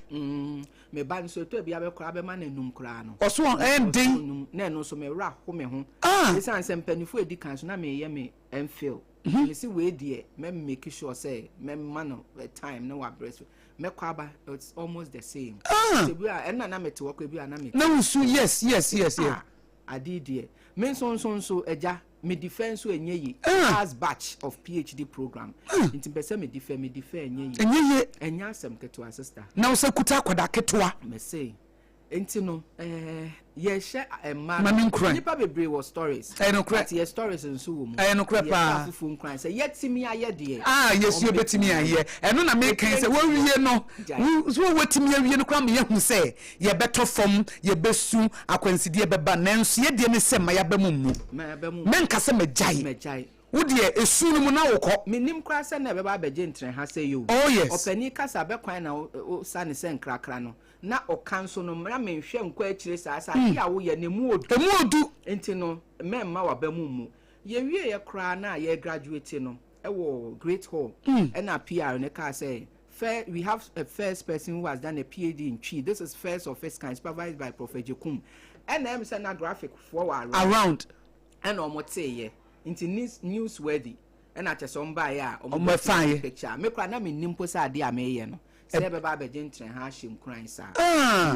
Ayampa. Yeah. Dog, nyame nhyira. Ene wa ye nhyira mai. Ene yesua de papa. Ye be san de waba. You better that the waba near saying ya more time. Na ye din komo. Ye near so. Obi wa person wo chia no number person wo di tudwa medini na ama number obi show de mo ye obi person wo sua kasa ebia mu school no school bi esese wo ba de na esese wo ye obi person chi kura se wo sua ni yie se na wo sika chi ye hu chia akonno de enti for wo chia kwan tudwa na o manfo nhwehwe fi se make say 2017 many boss so say me say first PhD holder in Chi. Nam say na Chi so yetimi nya PhD wo. Enam say auntie maame no Dr. Wiafia Kenten wo pa kire say akwa ye mani ka say auntie maame no say manam say mani bonam say auntie maame no omo pa kire say Chi no PhD no wo true ni nyina chom say Chi me ka say me nya akwanya bi na dwumadie bi na omo ye nana president former president omo de me che o say na say oye young sir if you who ne say panimu bi ma me panimu bi abrabu abode bro o say na say oye young sir le go ho che akoda akora o de twi na o su besia o de o mo de me chi aro so we no ye twi o say that oye young sir Edi dog fa o number 2 dwa obi pesu osua kasa himfa na won contact nim se wo eku ahodo bebre ene ne wo ye na nkofo nhwehwe wo kira kwan enti no Language Watch Foundation ye nkrabata na ye kire no selfcom strategic contest and effective communication enti ye number 0542 0542 munko sua kasa o na kasa ntina punu mu ato no pepe yo mu mi 0542 99 70 77 and 0542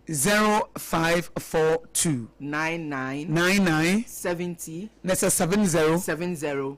77 yeah last one 0542 99 70 77. Okay. The back also count. Okay. 0277 561 588 0277 561 588 last one Zakabi 0277 561 588 almost friend okay you bet you was speaking club okay I know so no and the club of your penny mo friend you at me and I san wo back efie nim de efie okay and no de efie nim de efie ne de ye for emabun ne nkora so amuchi mu fie mu efie mu nim de ko ni obi an ne ya mamre e kasa ne ya mamre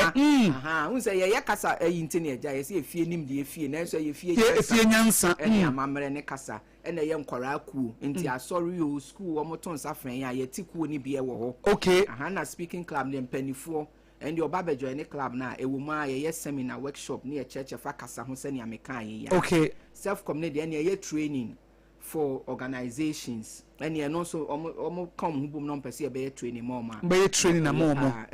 oh ye wanim the for language the kuku dam omo kan ye ho a ye ni abra ye kire okay ye man tete ne ka dog say obi nso pese wosua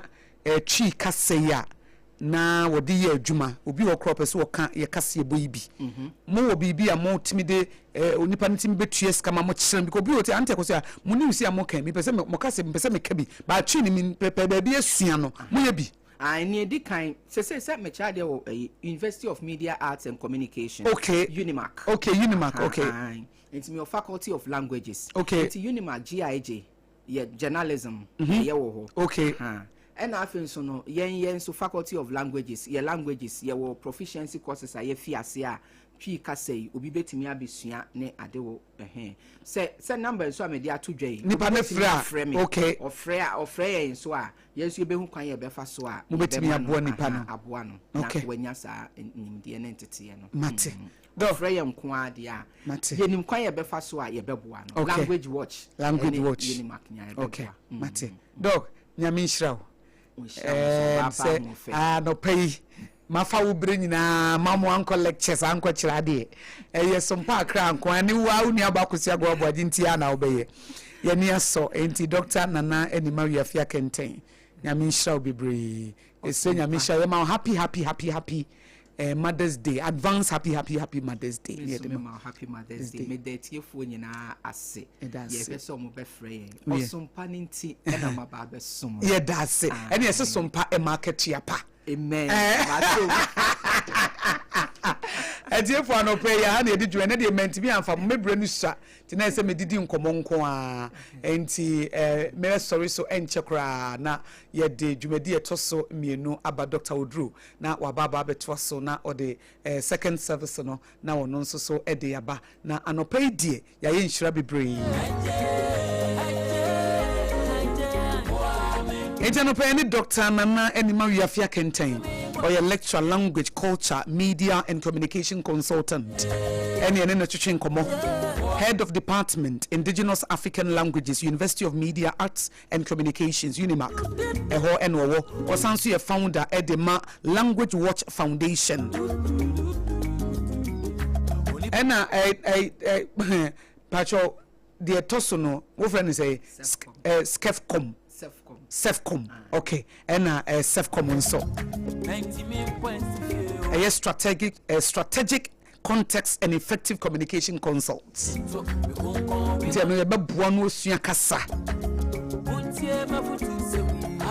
Yeda na sipi se na sompati fo ma ye moa na wa ma ye nimdi de bebobra na wa mu hu akwanya ewo ho na wa san be hye wo nkran se na be ya wo de wana mo be sisie na wa ba mu nsu mu na mo na wo se wo ye na enna fom sa wo se na nya easy sa nanso nkakran sa wa wie akyekede na ntie wo bedru nkakra saa o tietia na botwa wo de to so woni mu ahoso na wa wie akwanside ne beba osu ne beba otan ne beba nipa bi be sori etia wo obetiti nsem bebre ne nyina eka ho na da bia de mehye me nkran ne se wo ye bibi no wo na nkrofo ka wo ho asem o wo nya hye ne ye nka wo ho asem etisi ye ka ho asem a kire se wo ye bibi sronko eze wunye bibi sunko anko bi amfa wo ho na enam se de wo ye na din sunsanso papa bebenti wo be make impact nti ena enini ano wo ho no eti se wo ye bibi na enini ano wo ho na eche se wo ye bibi papa se enini ano ni ho de na eche se wa wo nhye dan threat sa wo mu nhye dan du sa eti obi an nhye dan haw eti o haw ne ba na wate ase e kan greatness ho ya femi de nyame hye na Akosua go Aboagye betimi afemi Akosua nhyira me da just what kenke ase wo mo na so masene e ma me de Sompa Rhapsody by Sanso na Unilever Pepsodent cavity fighter wo mo so eboa me ma ne di mo me producers ye bitmice ena afenso Jeremiah Simpson eka ho ena Forson social media nso wo hwe akire ma me sorry su ye the second service ye by ye ya near the prem to breakers ye bono aba ye wi ane the Sompa delight atwa so donko ekosisa no miensa ebebo ye wi ana social political show for God and country nso aba ansa na ye the hot bite news no aba ye wi ana fe third service nso kase bona ba wi no na ye de aba betro so no seed nso aba koso tie Sompa 106.5 FM Accra ya de munyina ase